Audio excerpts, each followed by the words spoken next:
Assalamualaikum warahmatullahi wabarakatuh. Pada video kali ini kita akan membahas materi sifat-sifat himpunan kelas 7 ya. Jadi yang belum mempelajari materi konsep himpunan dan diagram Venn bisa dilihat di video sebelumnya. Sekarang kita masuk ke materi sifat-sifat himpunan. Nah, ini materinya ya. Kita mulai membahas dari nomor 1, yaitu kardinalitas himpunan. Kardinalitas himpunan adalah bilangan yang menyatakan banyaknya anggota dari suatu himpunan. Kardinalitas dinotasikan dengan NA. Misalnya, banyaknya anggota himpunan sapi, kerbau, kambing, kuda adalah 4. Kemudian himpunan A, B, C, D juga memiliki anggota sejumlah 4. Jadi, artinya apa? Artinya, kedua himpunan tersebut memiliki kardinalitas yang sama. Oke, sekarang supaya lebih paham lagi, kita masuk ke contoh soal. Yang pertama, anggota himpunan T. Nah, himpunan T sama dengan 2, 14, 35, 144. Ada berapa jumlahnya? Nah, ada 4 ya. Jadi, NT sama dengan 4. Kemudian, K adalah huruf vokal dalam abjad. Ayo, huruf vokal itu apa aja? Ada A, I, U, E, O ya. Jumlahnya ada berapa? 1, 2, 3, 4, 5. Sehingga NK sama dengan 5. Kemudian nomor 3. Himpunan G sama dengan 0, 1, 2, 3 sampai 10. Sekarang kita tulis dulu lengkapnya. Nah, setelah itu kita hitung ada berapa ini semuanya? 1, 2, 3, 4, 5, 6, 7, 8, 9, 10, 11. Sehingga NG sama dengan 11. Kemudian yang nomor 4. Himpunan M itu P kurang dari 15. P-nya itu bilangan prima. Nah, apa itu bilangan prima? Perlu diingat bahwa bilangan prima adalah bilangan yang memiliki dua faktor, yaitu 1 dan dirinya sendiri. Oke, sekarang kita cari. Apa aja bilangan prima? Bilangan prima kurang dari 15 yaitu 2, 3, 5, 7, 11, 13. Sehingga berapa jumlahnya? 1, 2, 3, 4, 5, 6. Nah, jadi NM-nya sama dengan 6. Masih mudah ya? Kita lanjut lagi ke himpunan bagian. Himpunan bagian adalah himpunan yang menjadi bagian dari himpunan lainnya.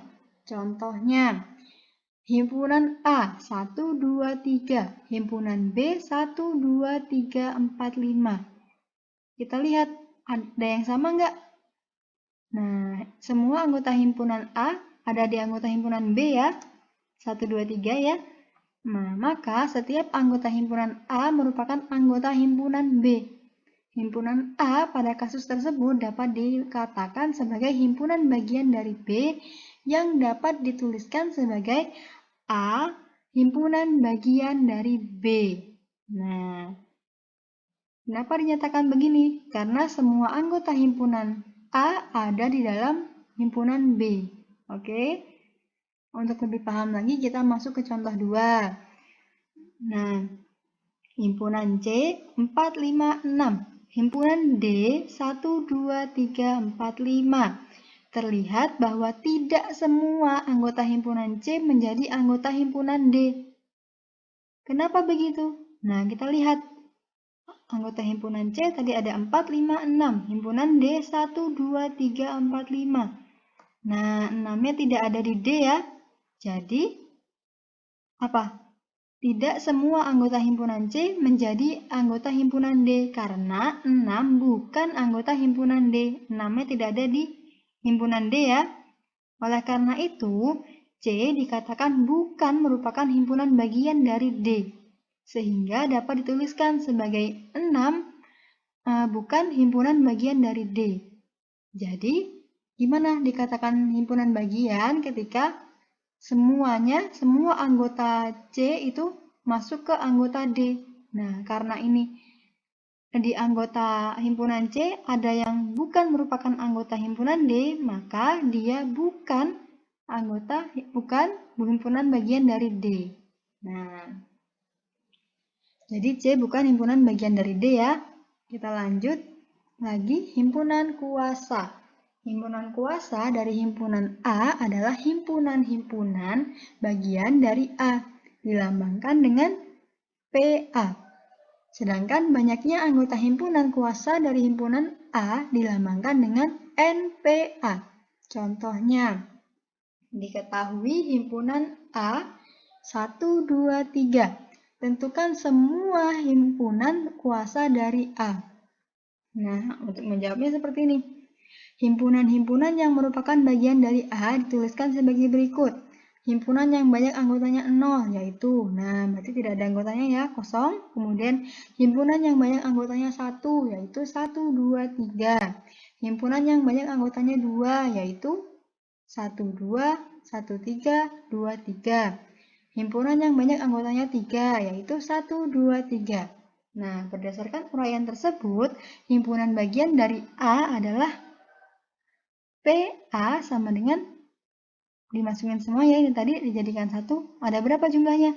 1, 2, 3, 4, 5, 6, 7, 8. Jumlahnya ada 8. Nah, cara ini juga bisa diselesaikan dengan rumus. Seperti ini, banyaknya himpunan bagian dirumuskan sebagai 2 pangkat NA. Sehingga banyaknya himpunan A adalah, kita tulis rumusan tadi, 2 pangkat NA. Kita tulis lagi sama dengan 2 NA-nya. Kita lihat anggota himpunan A ada berapa? 1, 2, 3. Jadi NA-nya kita tulis 3 di sini ya.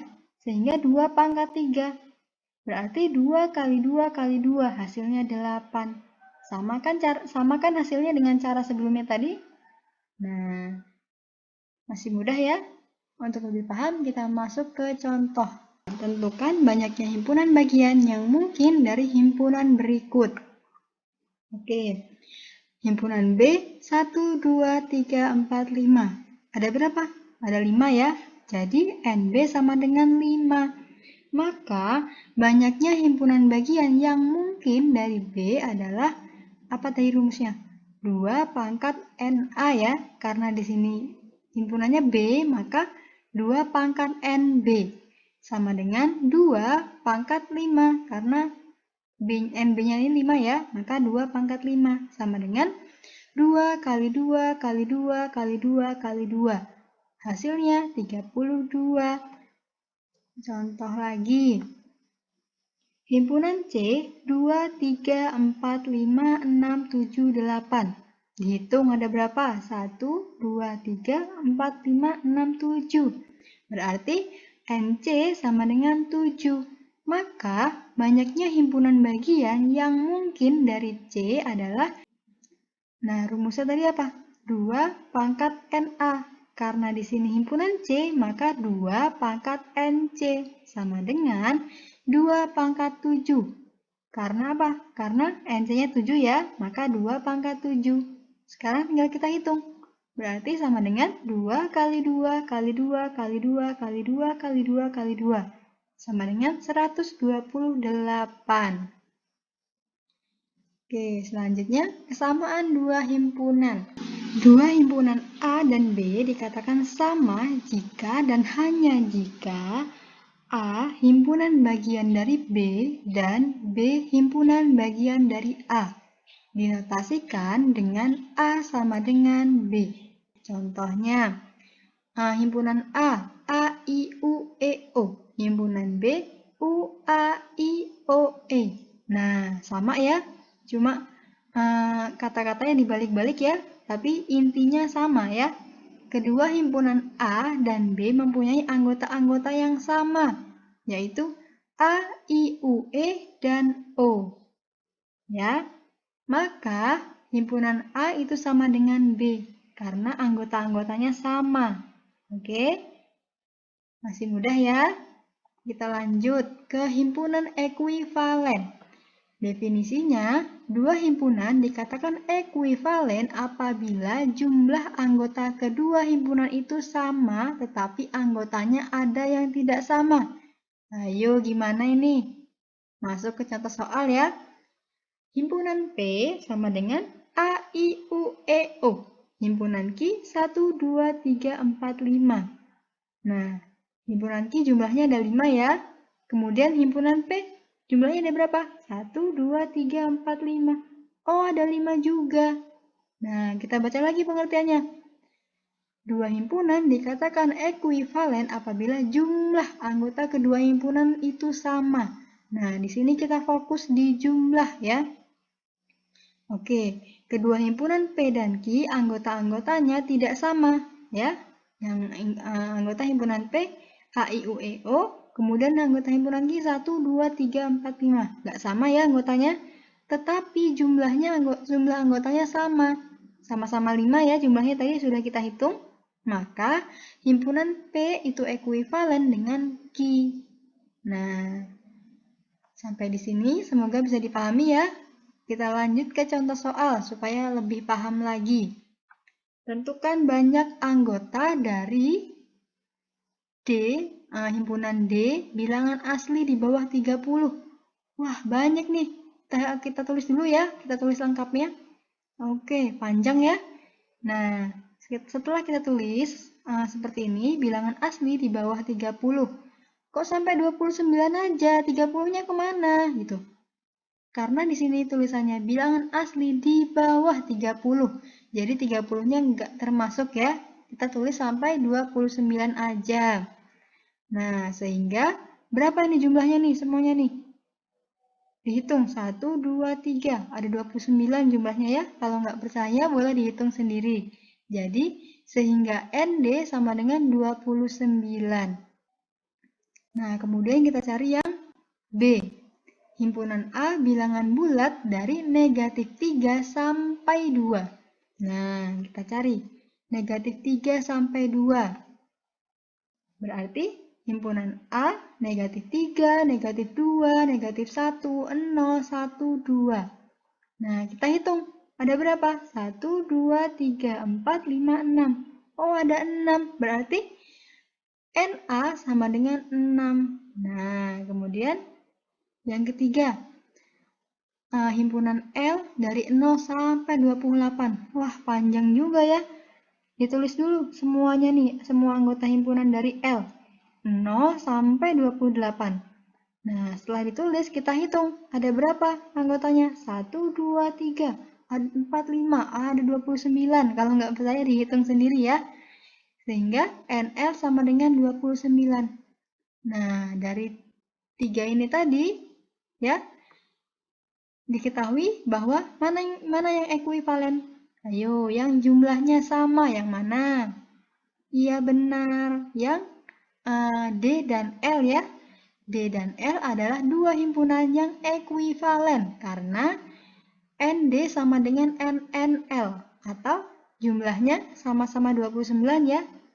Anggota himpunan D jumlahnya 29, anggota himpunan L jumlahnya juga 29. Nah, sampai di sini semoga bisa dipahami ya. Kalau ada yang mau ditanyakan, boleh ditanyakan di kolom komentar. Terima kasih, selamat belajar. Semoga sukses. Wassalamualaikum warahmatullahi wabarakatuh.